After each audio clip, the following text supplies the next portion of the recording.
sandbars, but he didn't say the big hole. So he landed up in sandbars somewhere else. So it is not just instinct, intellect, intelligence, but intuition, which is very close to that experience of spirit that we have to awaken. And for that, it is very important for all of us to know that nature has provided us all the tools for that. You are born with that facility. Animals, as I said, they have a level of evolution. They have reached a point of evolution. And where their evolution ends, the human evolution starts. And there is a possibility for higher evolution in this body. That is what nature has endowed us with. And yoga says we are in avidya because we don't know about it. We don't know that we have this possibility. We are just living in a sort of dream state, eating, sleeping, procreating, in fear, in anxiety.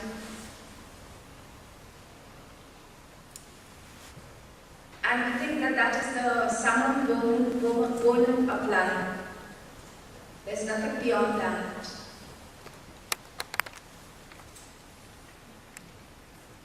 And it is through the practices of yoga that you can get in touch with this possibility.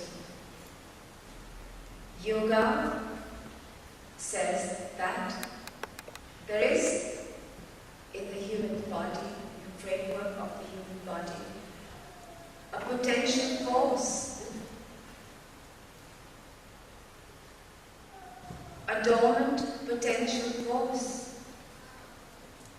That force is also in animals, but it cannot be awakened.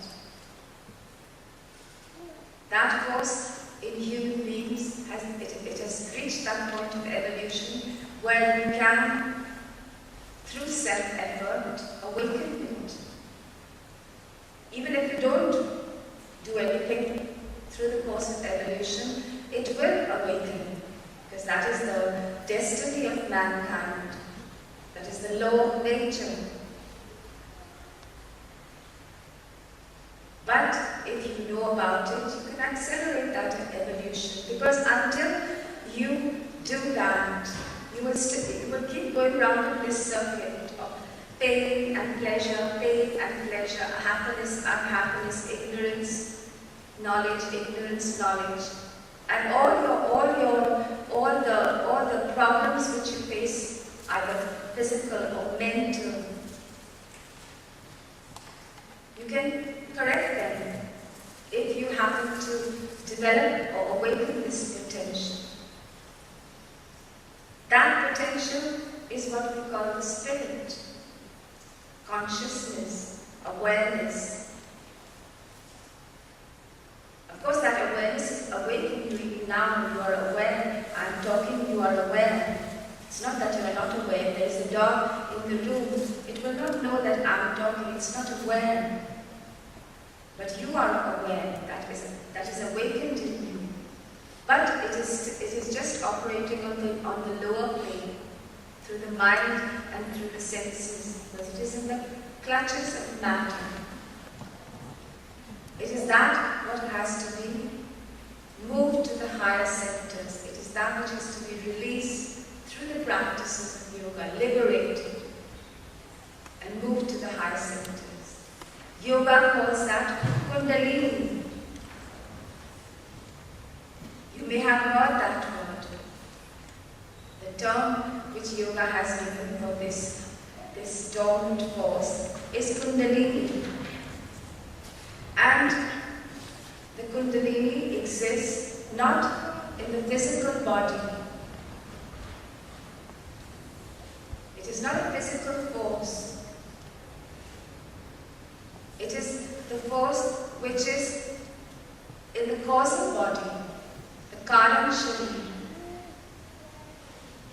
But although it is not in the physical body, it is so powerful that it influences right down to the physical body. It is situated at the base of the spine in the Muladhara Chakra, which is the highest chakra in human beings, in animals, and the lowest in human beings. Animals evolve up to Muladhara Chakra. And in the human frame, that is the lowest chakra. It is in the perineum in males, between the excretory and the urinary organs. And in females, at the root of the uterus. Now you will be saying, but how is it possible? This great energy which you are talking about, how come it has descended to that plane? Sounds very odd. This great evolutionary energy which can release you from everything.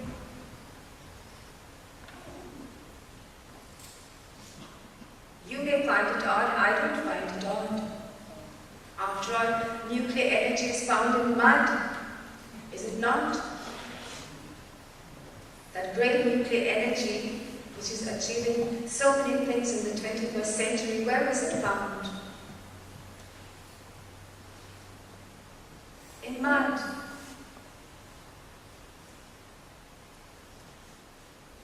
So let's not question how it got there in the first place, because we're no authority on that.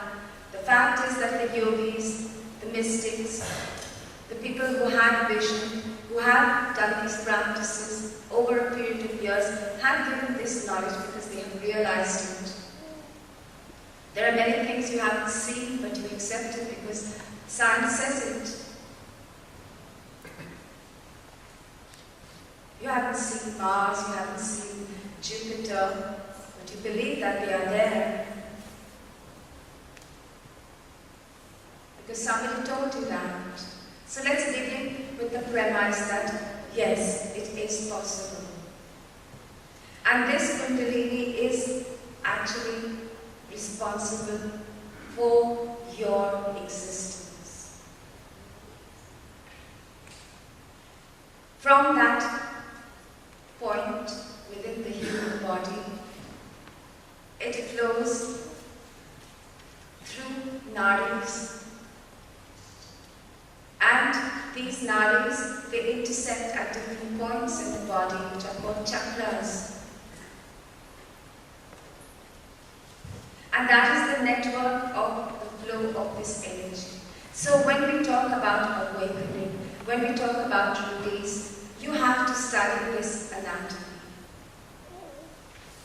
The medical science has given you the physical anatomy, the heart, the liver, the kidneys, and the different organs. But what about the psychic anatomy? Because you are psychic as well. What about the astral anatomy? The astral body, the psychic body, the spiritual body, the different koshas, the pranamaya kosha, the pranic body. What would be the anatomy of that? What would be the anatomy of the manomaya kosha? Because that too surrounds your body. And wherever you go, it goes with you. You don't leave it behind. So what would be the anatomy of that? Just as you take your heart and kidney, wherever you go, you take your pranamaya kosha, your manomaya kosha, your anandamaya kosha, vidya, everything moves with you. And that too has an anatomy. Although you can't see it with these eyes, you can't deny its existence merely because of that. You have to develop that inner experience, and then you have to explore that possibility. And then you would realize the truth of that. But until then, you can't say deny its existence. anatomy of the Kundalini, of this great pranic network, Kundalini, the nadis, the chakras. These are the things that you have to know for the awakening.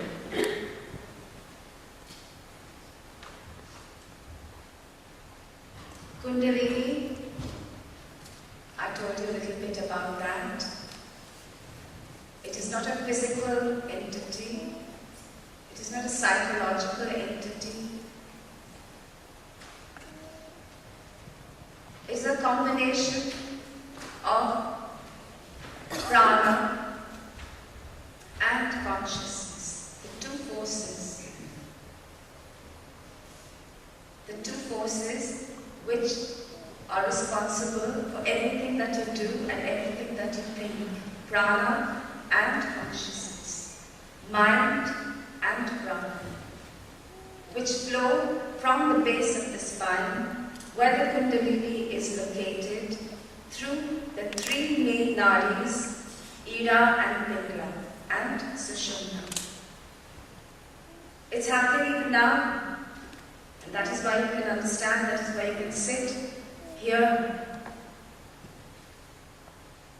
Even now it is flowing, the mental energy, the physical energy.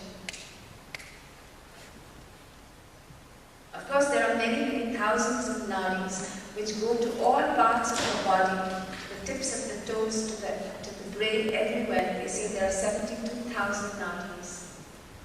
And these nadis carry awareness, they carry the physical energy and the awareness to all parts of the body. If they cease to go to any part of the body, you will lose awareness of that part of the body. And it happens, sometimes we lose sensation. And that is corrected through yoga. That is why yoga is so effective, because yoga cleanses the flow of the nadis. When you do asana, when you do pranayama, they are not just breathing exercises, they are not just physical exercises. You are cleaning the flow of the nadis, you are cleaning the flow of the awareness and the energy to different parts of the body. But that is not the main intention. The main intention is to move that energy to higher centers. So out of these 72,000 nadis, you have three main: Ida, which is the mental energy, and Pingala, which is the physical energy. And they are, when we speak about awakening, we don't speak about awakening of Ida and Pingala, because anyway they are awake. Every hour, as you breathe, in a day, you breathe 21,600 times, 13 times a minute. In 1 hour, there is the flow of either Ida or Pingala. It changes. Every hour it alternates.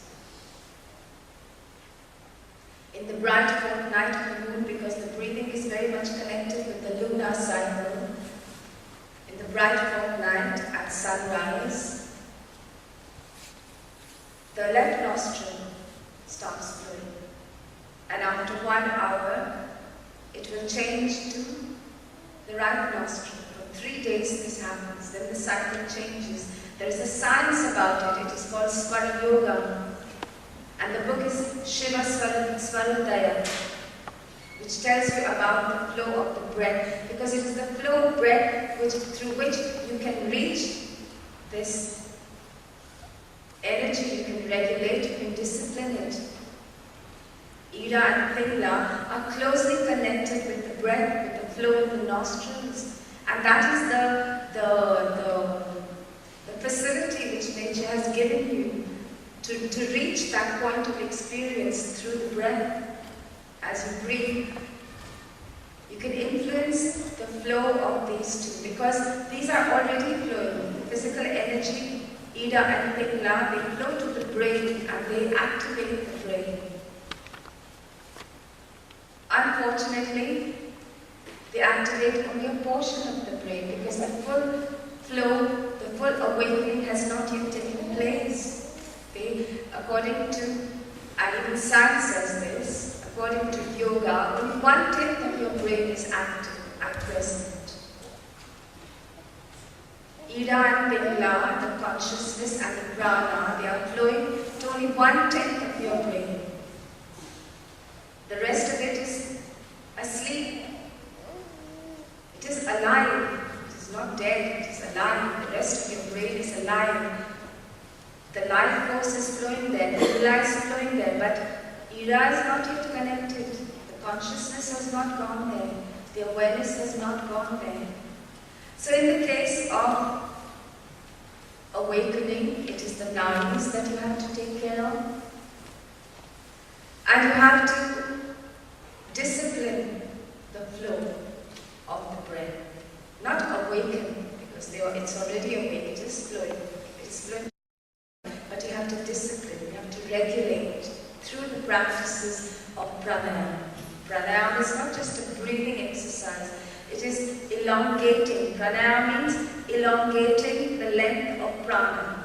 Ayam means the dimension of prana. To lengthen the dimension of prana. As you lengthen the dimension of prana through pranayama, because when you breathe slowly, when you do pranayama, it is you slow your breath, and that elongates the pranic dimension and increases it too. You have to increase the dimension, and you have to increase the level of prana in the body through pranayama. And when you do that, then the nadis, they are disciplined. All the obstructions in the nadis are cleared. And when they are regulated, they are disciplined, there is a third nadi, the most important, Sushumna, which begins to flow. Of course it does, even now it's flowing. When Ida and Pingala, they alternate every hour, for a brief second Sushumna flows. But the idea is to increase that period, because it is through Sushumna that Kundalini ascends to the higher centers.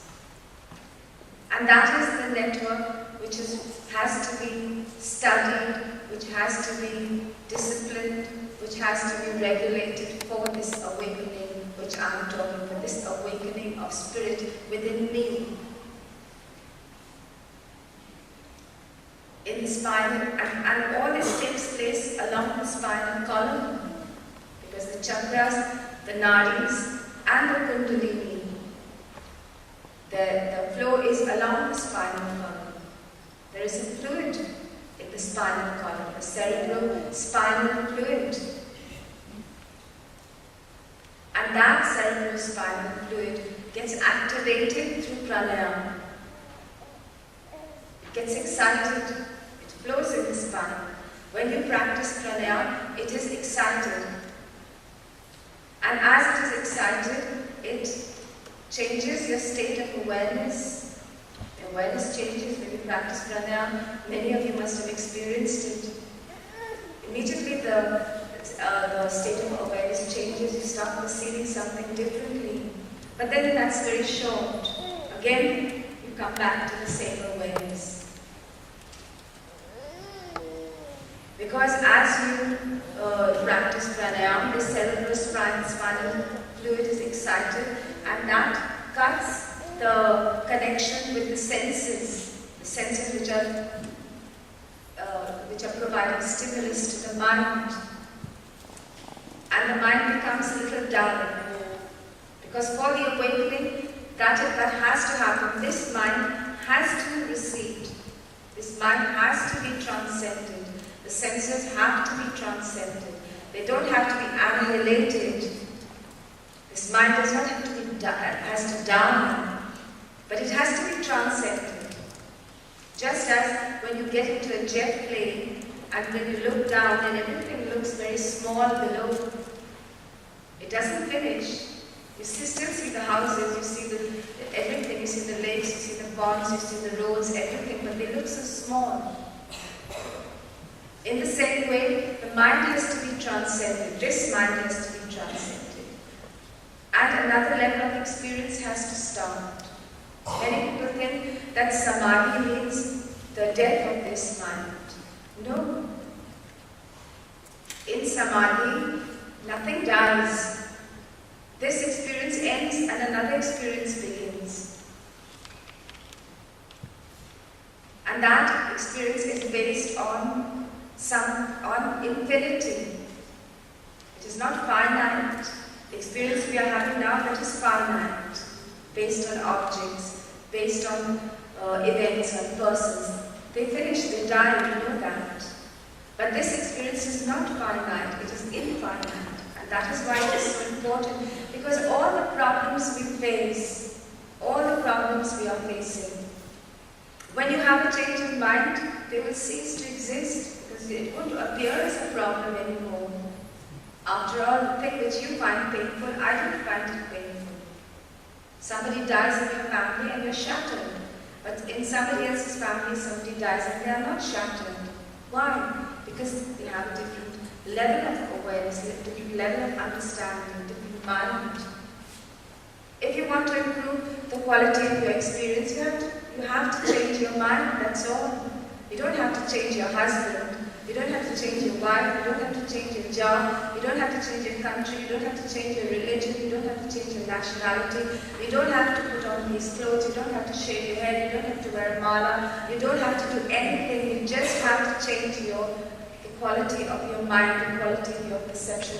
And that is only possible if you do as I'm saying, to change that level of awareness, to change the mind. Then everything appears very inconsequential. The thing which was so big and so difficult and so problematic doesn't appear as a problem because the mind has changed. It simply dissolves and fades away.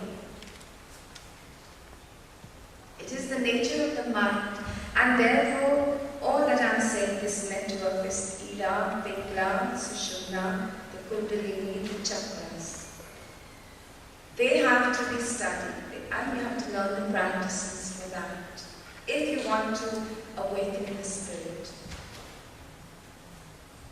Otherwise, don't talk about it.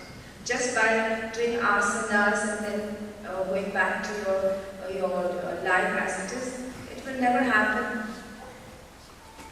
You have to go seriously into the practices, and if you know that you have the possibility of this, and that there is something very mysterious, something very valuable, something which is very precious within you, then why don't you try to find it? For that, Kundalini, Ida, Pingla, Sushumna, and the chakras. The chakras, they are situated along the spinal column, and they also influence your perception, your states of mind, your experience.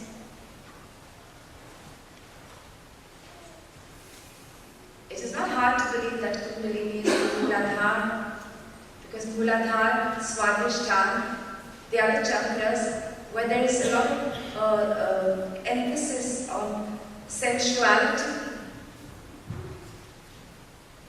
And that's what the world is today running after. Manipur, that is the chakra where there is a lot of self-assertion, a lot of ego. And that is that the entire mankind is at that level. The sexual experience dominates the life of every individual. Everything in your life is based on that. That is how important it is. These chakras, they determine also your level of awareness. As you awaken the chakras, you experience high states of mind. That same energy which is now expressing itself in the form of passion, in the form of anger, in the form of lust, in the form of envy, it can also be transformed into higher experience. After all, what is yoga? Yoga is union. And that is what you are trying to achieve through sexual relationships. The same energy, but the focus is different. What is devotion?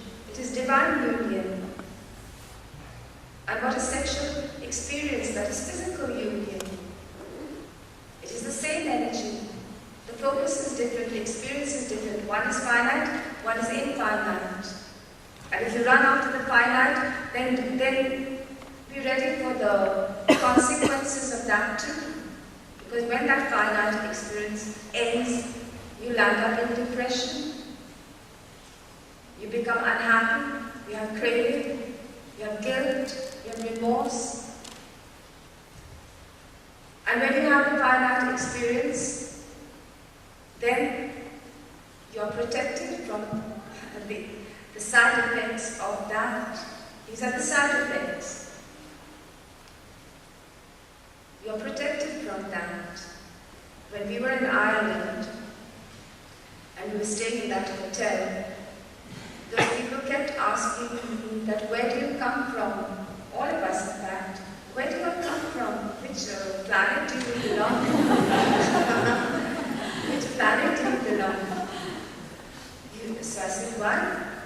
So he said, because you all look so happy all the time.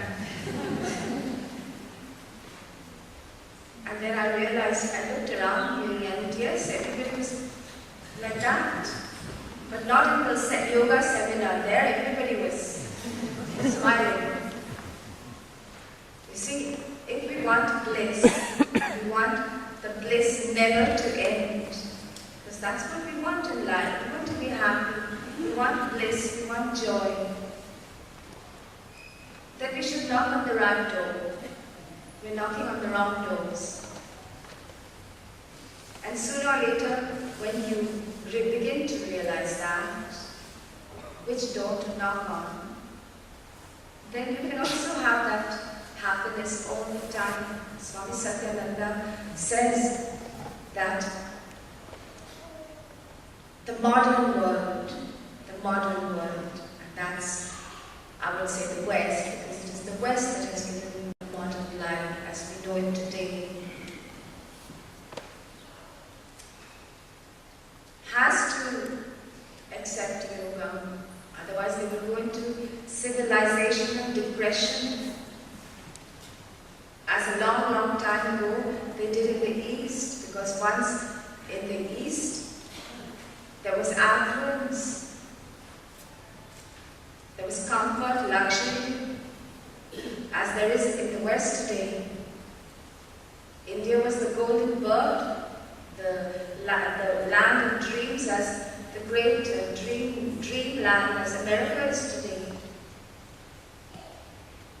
The history tells us that, not the history you read in the schools and colleges, because that is the creation of somebody's mind, but the real history as we know it. The history tells us that. And then what happened? Because luxury and comfort, they lead you to a state of laziness. They lead the mind to laziness.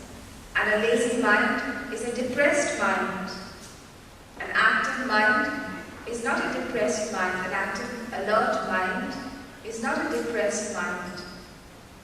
The electromagnetic circuits of an active, alert mind are fully charged.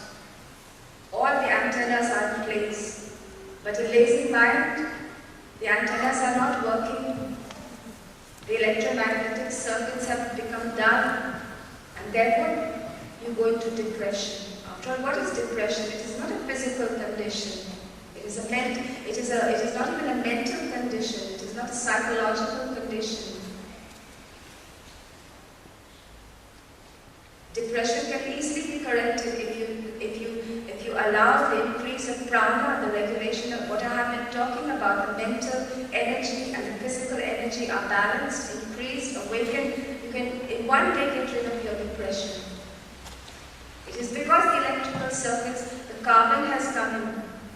The energy is not flowing there, and therefore there is depression. Just as if in this electricity, the voltage goes down, the lights will start flickering. That happens to us due to overuse, due to erroneous thinking, due to wrong lifestyle, due to wrong food. Depression has to be seen from that point of view. And that is why all these things, not just for to realize the spirit, but just to lead a proper life as well. These practices are very important.